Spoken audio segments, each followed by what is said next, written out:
Hey everyone, today I'm going to be talking about a book called First Break All the Rules. Now, not only is the title very attractive, this is a book that was very recently released in the last few months and has gotten lots and lots of purchases and lots of reviews on Amazon.com and other review websites.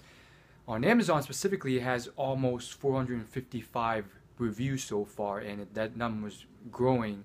And that's pretty amazing considering most books don't have that many reviews. And on top of that, it has the average rating of 4.5 out of 5 stars, which is pretty darn good. And if you want to know what this book is about, it's basically on managers. If you ever want to be a manager or be promoted in some sort of corporation or just work on managing other people, which I think is also a good social skill, um, it's very important. But it's specifically focused on managers in um, businesses and stuff like that. And what makes it interesting is the fact that this book is it has a lot of statistics and experiments to back it up. You know how a lot of these books they're by some guy who just like pulls stuff out of his head. This one's actually on um, extensive surveys and interviews and experiments with over 80,000 managers for a total of millions of pieces of data all compiled and collected together. And then the data was specifically data mined, and they looked at different questions, factors, and all these different stats to figure out what really mattered. And they did this whole intensive process where they're like, okay, we want to figure out what truly matters. So what's going to matter is the people who answer these questions very exceptionally, while the other people answer very neutrally, rather than the people who all answer exceptionally. Because if we do it in this way, we will find the ones that really stick out. And we're only going to look at the people who excelled in their work and see what they did. And so they had all these different questions and they got a lot of data from it. So first off, I'm about a quarter of the way through this book, and I would have to say that it's all right. I'm going through the audiobook version, and it's not like the most amazing book I've ever read. There's some parts where I can't help but think that is this really based on any experimentation, or is this author or authors just going on and on a tangent based on their own extrapolations or own data, or just them rambling on and on?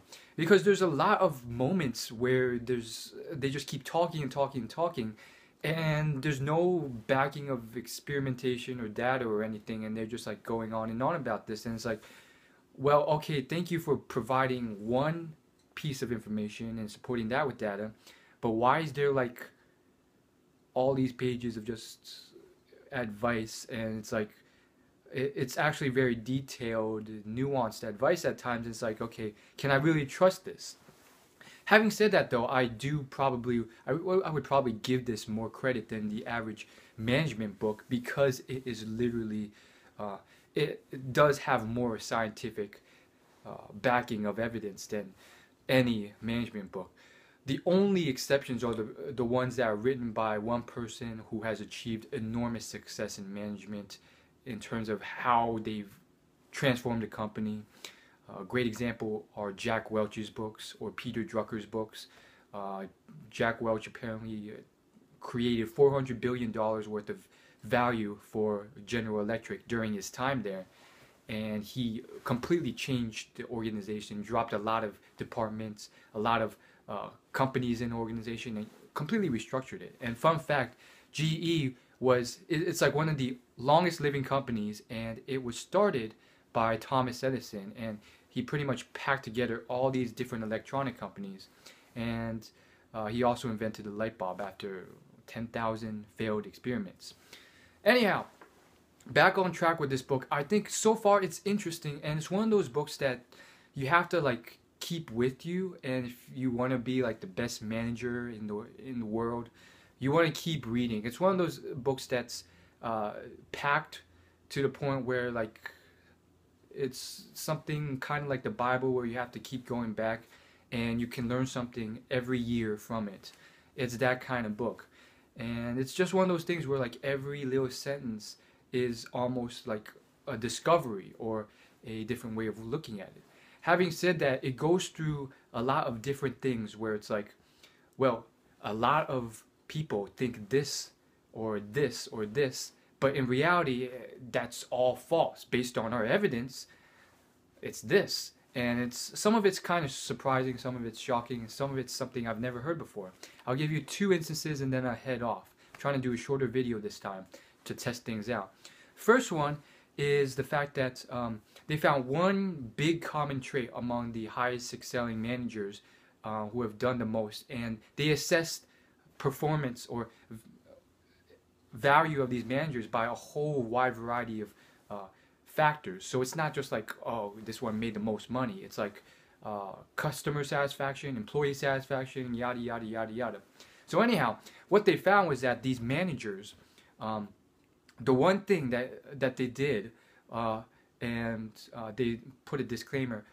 We found that all of these managers have different managing styles and personalities, and a lot of things are very, very different. But one thing we found was that all these managers, when they want to, when they do the best with their employees, what they found was that they worked on bringing out that person's strengths rather than on their weaknesses. And here's the key phrase. They emphasized the fact that they want to bring out what talents they already had rather than trying to change someone to be something they're not. And there's this big fable that emphasized this point that they told, and I'm not going to give you the whole fable, but the long story short, the moral of it was that even if it's logical that a person should do this, oftentimes people by their nature do something else, and therefore people naturally don't change that much over their lifespan. Like, you may get that 1 in a million exception who goes through life-changing self-development and changes himself completely around, but the managers who excelled, they realized that most people don't change that much in their lifetimes, and rather than trying to change someone completely and doing a complete 180 or 360 and then just turning them into something completely outside of who they are in terms of personality, skill sets, and talents, they tried to grow their talents. And that was another key thing. Great managers put in the time to grow their employees. And it's very interesting because what they found was that the people who the one factor that mattered the most in terms of employee satisfaction and whether an employee would quickly turn over and leave a firm or not was not salary or compensation, but how their direct managers ahead of them treated them. It's very interesting stuff. And finally, I just want to finish this off with last thing that's kind of interesting. What they said about talent was quite interesting. They used the word talent a lot, but then they made the distinction that, sure, one thing that they found that managers did very well, that excelled, was that they identified and brought out and selected employees to hire that had innate talents that made them excel.